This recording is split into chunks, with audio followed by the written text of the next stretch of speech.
Hi. Hey. Hi.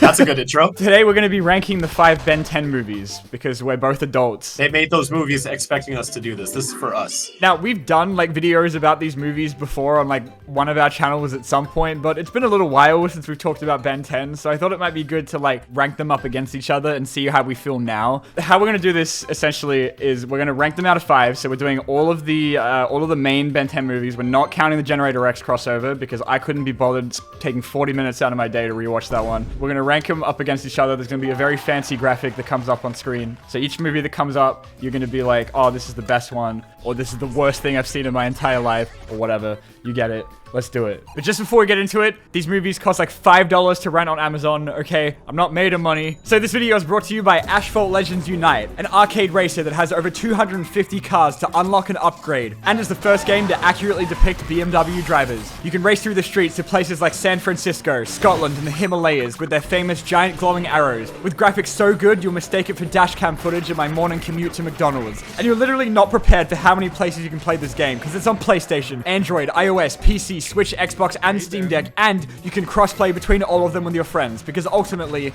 this game is about family. And I know what you might be thinking, but famous YouTube sensation Adam Diamondbolt, I put 400 hours into the previous game, Asphalt 9, and now all my progress is going to be for nothing. First of all, how did you get in my house? Second, nah, idiot. You can get started right now with Asphalt 9 because all of your progress carries over to the new game when it comes out on July 17th. So even though the holy day is still a few weeks away, you can download Asphalt 9 using the link in the description so you can get started right now. Thanks so much to Gameloft for sponsoring, and now, please, it's time for some intellectual discussion.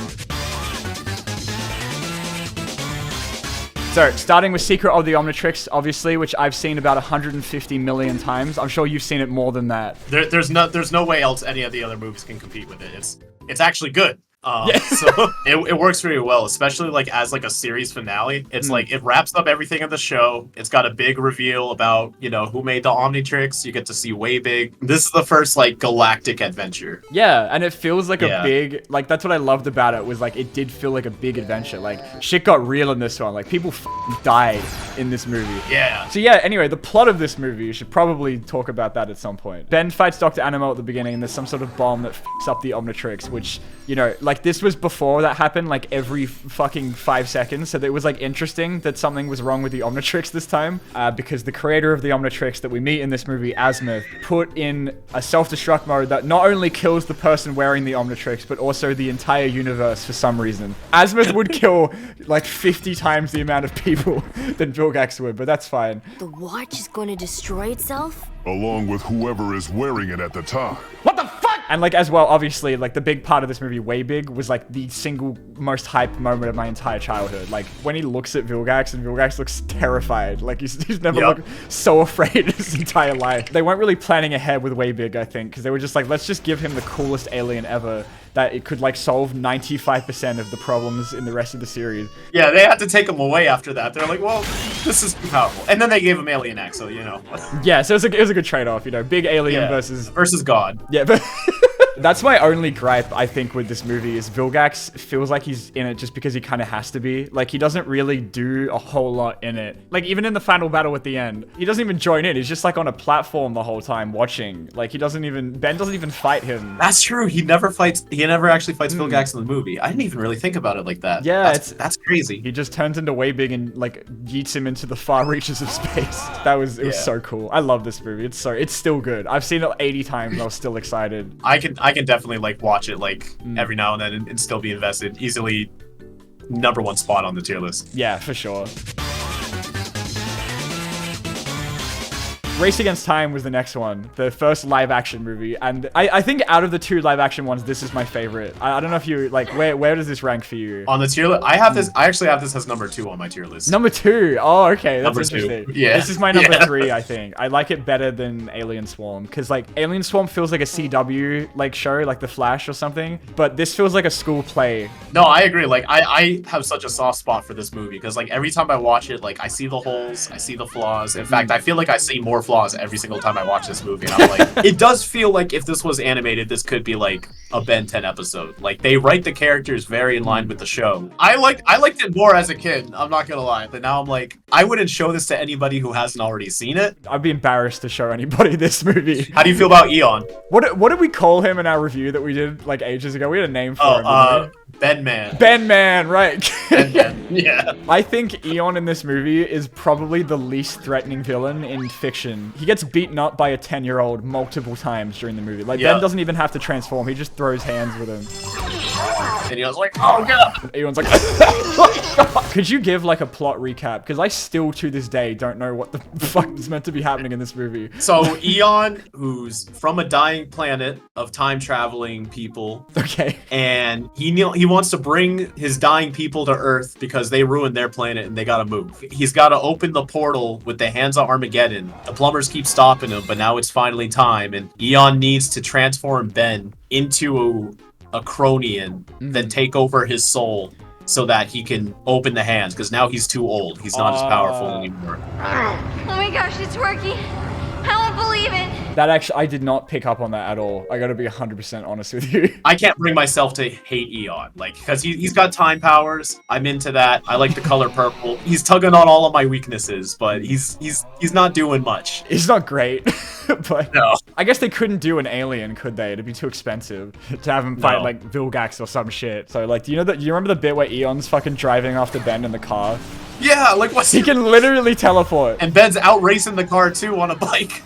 And Eon's like using his powers because he doesn't know how to drive a car. To this movie's credit, I think they actually did a pretty good job. Like, there's a decent amount of aliens in it, to be fair. If we're counting Ben Man, which I don't really want to, but I guess we have to. There's what, Wildmutt, Diamond Head, Grey Matter, and Heat Blast. Like, that's a pretty sizable amount of aliens to turn into in an hour. With that being said, though, the CG transformations are the scariest thing I've seen in my life. I like that they did them, but Jesus Christ. Like, the aliens themselves, I feel like Grey Matter especially looks good. Wildmutt, he looks alright, but they animate him so weird. Like, his mouth is like flapping open. It looks like he's got no bones in his jaw at all. He's so scary in this movie. He's actually the scariest thing I've seen in my life. I think the worst shot was definitely when Wildmutt picks up Gwen and hits Eon with her. And you can tell they did not want to like model. Yeah, I missed that so many times. I feel like I only like recently noticed, but Wildmutt and Eon are fighting while everybody else is frozen. And Wildmutt comes up behind him, picks up Gwen, uses her as a bat, and swings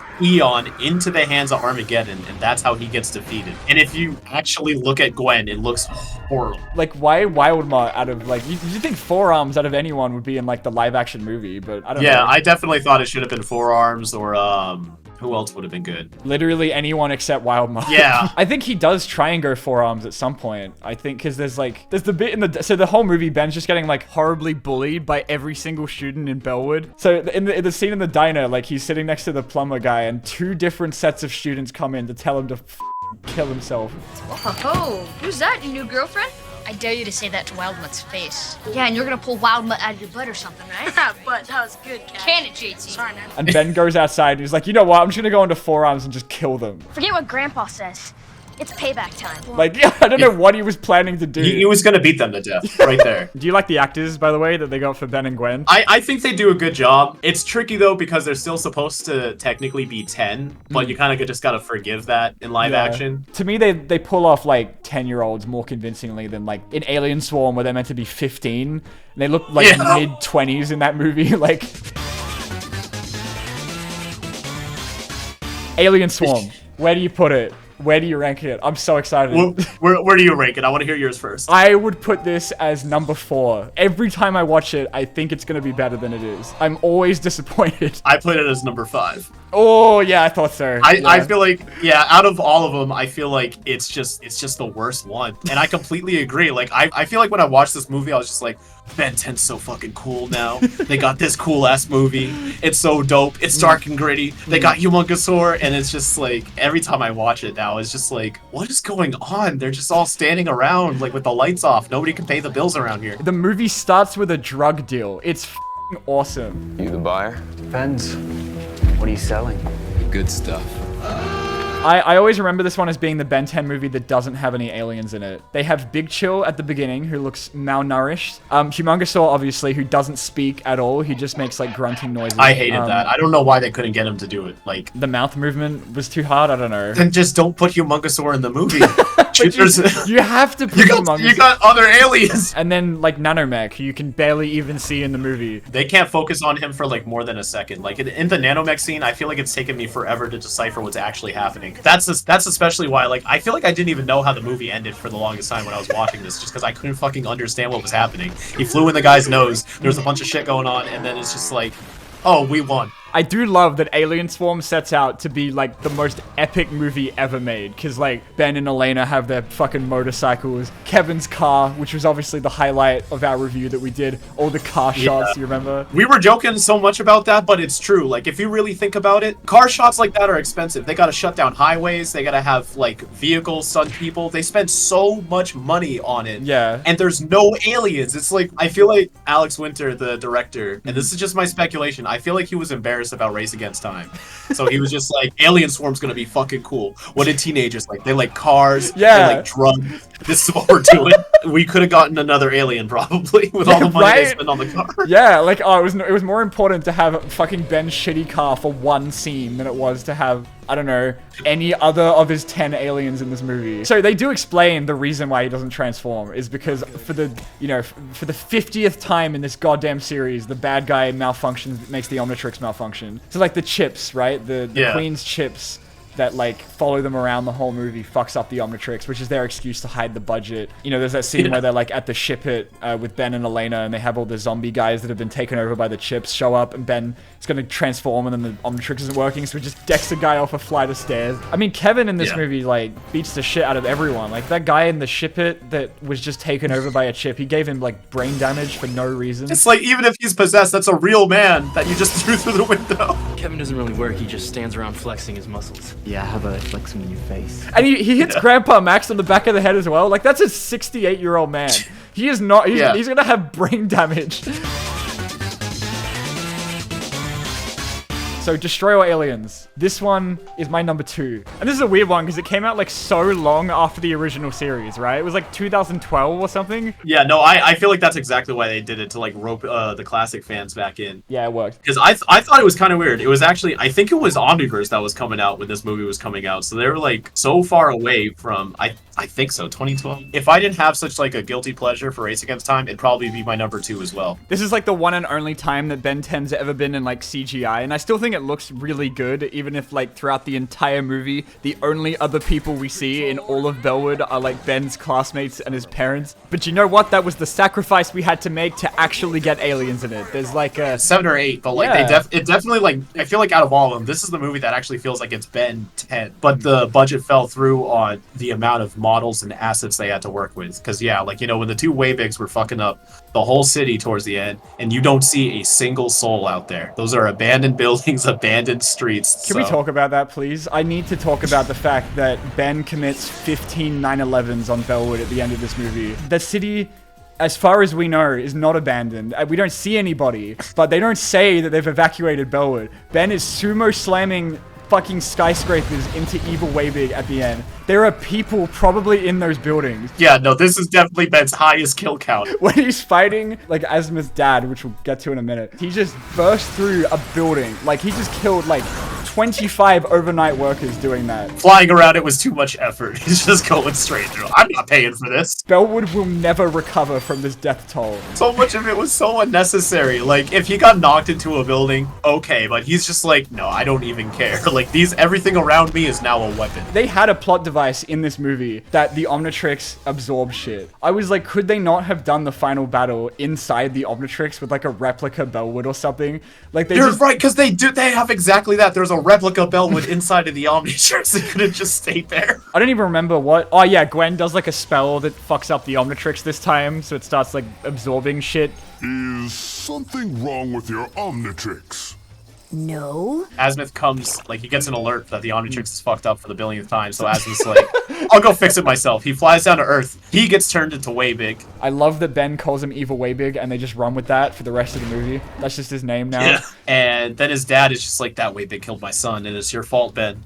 So he goes down to Earth, and it's just a giant misunderstanding. Nobody talks to each other in this movie. Yeah, and right? It causes, if they all just sat down and talked, those lives could have been saved. Maybe it's just a Galvin thing, because, you know, Azimuth was going to blow up the universe. His dad's just going to, like, murder everybody in cold blood. I will destroy all aliens! Like, Galvins just really just don't give a fuck. They'll kill anybody just because they can. And like, yeah, as you said, the action scenes in this movie are fucking awesome. I love the Stonehenge fight because Ben just like obliterates a man-made wonder of the world for no reason. By the way, I have to bring this up every time I talk about this movie. The fact that they used the wrong Waybig model drives me insane. Like, it's such an unimportant thing to worry about, and it doesn't matter to literally any single person other than me, but god damn it. You know what? Fuck this movie. It's going in place number 5 on my list. This movie fucking sucks.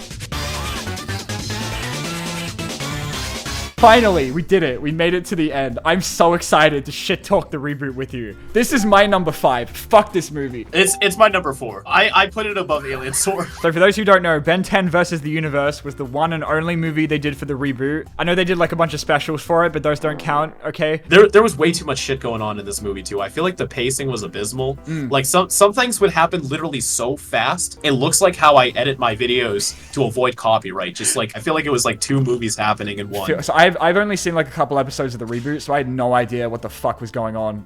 I feel like that affects my enjoyment of it as well, is like I don't know what the fuck is happening. The plot of this movie, there's a meteor, turns out to be Vilgax. Ben goes up into space to try and get it, but it misses and he goes through a wormhole because the frog people from Alien Force think he's Vilgax and they put him on trial, and he gets stuck in the null void and he has to meet Azimuth. Meanwhile, back on Earth, Jesus, you're right, there's so much shit that happens. Grandpa Max and Gwen find Kevin, and Kevin fights Vilgax for like 12 hours, and then Ben makes it back to Earth for like the final 10 minutes, and then he turns really big, and then they fight with Waybig, and that's how the movie ends, I think. Am I missing anything? That's it, right? How'd you feel about the armor? Oh, dude, the armor sucks. Okay, so in this movie, Ben unlocks like space armor for every single one of his aliens, but like it looks exactly the same for all of them, so like you can't even tell what alien it's supposed to be anymore. Yeah, that's my biggest problem with it too. Like, for one, I hate the concept of armor, period. I hate all the gimmicks and stuff. I feel like Ben turning into aliens is like the cool thing that he does. He doesn't need like, oh, I can turn into Cannonbolt, who can also like, who also has armor. It's like, why would he turn into anybody if they can all do the same thing now? It's like, it's so stupid. Exactly. I hate it. It's so just, dumb. it makes it worse. I didn't really care for Kevin too much in this movie either. In fact, like, I almost forgot about the fact he was in this until I wrote down a note. And the reason why I bring him up is because he gets knocked back in this movie, and then he just disappears, and then the show ends. So that's literally the last you see of Kevin. Ben says, I think he says like, oh, Vilgax hit him really hard, and he's just not in the movie for the rest of the movie. And then in the following specials, he's not there. They don't talk about him. He's so dead. Vilgax like kicked him out of the show, and then that's it. I feel so biased against the reboot as like a fucking old man now, comparing it to the original. And like, I've tried. This is the second time I've seen this movie, and like, I just cannot get into it or the show. And I really want to, because it has some really cool ideas in there. I wanted to be more positive about this film, but I feel like I'm failing. Maybe I should have put it in 5th. And I'm so up myself as an adult watching this, but I just think like, it just doesn't hit the same to me anyway. No, I completely agree. In fact, it would be interesting to try to show somebody like who's never seen Ben 10, never heard of any of like what goes on in the show, show them all 5 of these movies and be like, what did you think? Can you imagine if they rated Secret of the Omnitrix the lowest? That would be crazy. They're like, that one was ass, but you know what? The one with the car shot. Car shots. Yeah, it had car shots, it had drug deals. That's my fucking movie. Hello, Diamondbolt audience and resident Ben 10 fans. I'm Paul from Polarity, and I've been helping out Adam with editing this year. I'm interrupting this video because just like Kuro and Adam are suggesting, I knew nothing about Ben 10 before working on this video. So I watched all of these movies for the first time, and I gotta say, I had a lot of fun. Here's my ranking if you're interested. Secret of the Omnitrix was pretty fun and paced very well. Alien Swarm. Well, Alien Swarm's bad, but it's really funny. Destroy Your Aliens is a bit slow, but it has some awesome camera work. Race Against Time is a movie, and Versus the Universe was was just awful. So for all you people who are worried that you just dislike the reboot because you have nostalgia for the original series, don't worry, I'm an unbiased observer and I declare the reboot dog shit. Anyways, Adam's gonna kill me if I keep this running for any longer, so I'm gonna leave now. Bye-bye. Yeah, so that's pretty much all I had to say. No, yeah, thanks for having me on. I appreciate it. This was a blast, and, you know, I'm looking forward to doing something with you again in the future. Yeah, hell yeah. When they make new Ben 10 content, we've been in a Yeah, drought, man. one day. Yeah. I was like, well, we're starting over here. I'm dying. There's like, we've got nothing. Even like when the reboot was going, at least it was something. Like, yeah. Yeah. Well, yeah. Thanks for watching, guys. I'll see you guys next time, I guess.